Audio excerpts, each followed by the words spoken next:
দাঁড়াও, দাঁড়াও, ঠিক দাঁড়াবে, পয়সা পাবে, ঠিক দাঁড়াবে, পয়সা পাবে, হাতির নাড়ু কিনে খাবে, ঠিক দাঁড়াবে, পয়সা পাবে, হাতির নাড়ু কিনে খাবে। তো পাচ্ছি বলছো এটা কি, এটা কি, এটা বাবা এই পাশে, বাবা এই পাশে। উফ, অবস্থা জ্বর থেকে উঠেছে, কে বলবে, কালকে এমন জ্বর। হ্যালো বন্ধুরা, কেমন আছো সবাই? আশা করি ভালোই আছো। আজকে অনেক দিন পর আবার ভিডিও ছাড়ছি, কারণ কদিন আমার ডিউটি, বাচ্চা এইসব নিয়ে হয়েই উঠছেনি, তার উপর বাচ্চার জ্বর, শরীর অসুস্থ। কালকে তো প্রচুর ফিভার ছিল, ডক্টর দেখে নিয়ে এসেছি তমলুক থেকে। আসার পর আজকে একটু অনেকটা ইমপ্রুভমেন্ট আছে ওষুধ টষুধ পাওয়ার পর। দুষ্টামি তার মন হয়নি কালকে, যদিও সারা দিনটায় দুষ্টামি বলতে কোনো কিছুই নেই, ঘ্যান ঘ্যান ঘ্যান ঘ্যান করছে বাচ্চা যেমন হয় আর কি।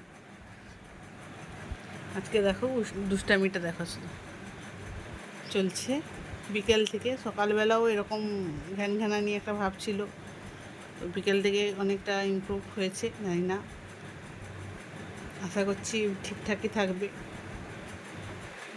তো আমার তো ডিউটি বন্ধ হলো, বাচ্চার অসুস্থ, তো ছুটি নিতে হয়েছে।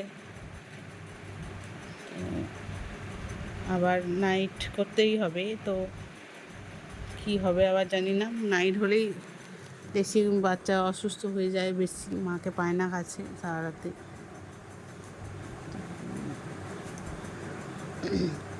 এইরকম। আশা করি তোমরা সবাই ভালোই আছো, তোমাদের বাচ্চা যাদের আছে তারাও ভালো আছে, আই হোপ। মানে এই সময় ফিভার নর্মাল, সবারই প্রায় হচ্ছে, প্রত্যেকেরই বাচ্চা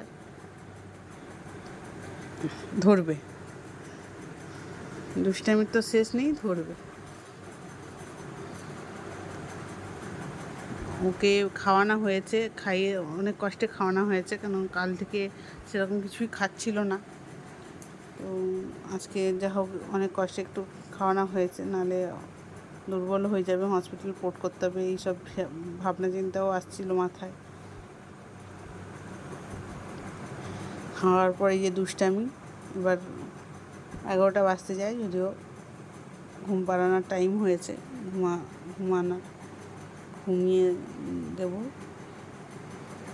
চলো, সবাইকে গুড নাইট, শুভরাত্রি, ভালো থাকো সবাই।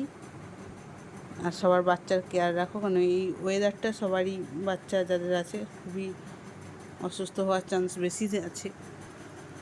ওয়েদারটা খুবই খারাপ, আর ঠান্ডা পড়ার ঠিক আগের মুহূর্তে বাচ্চা অসুস্থ তো হবেই। সবাই ভালো থাকো, সুস্থ থাকো।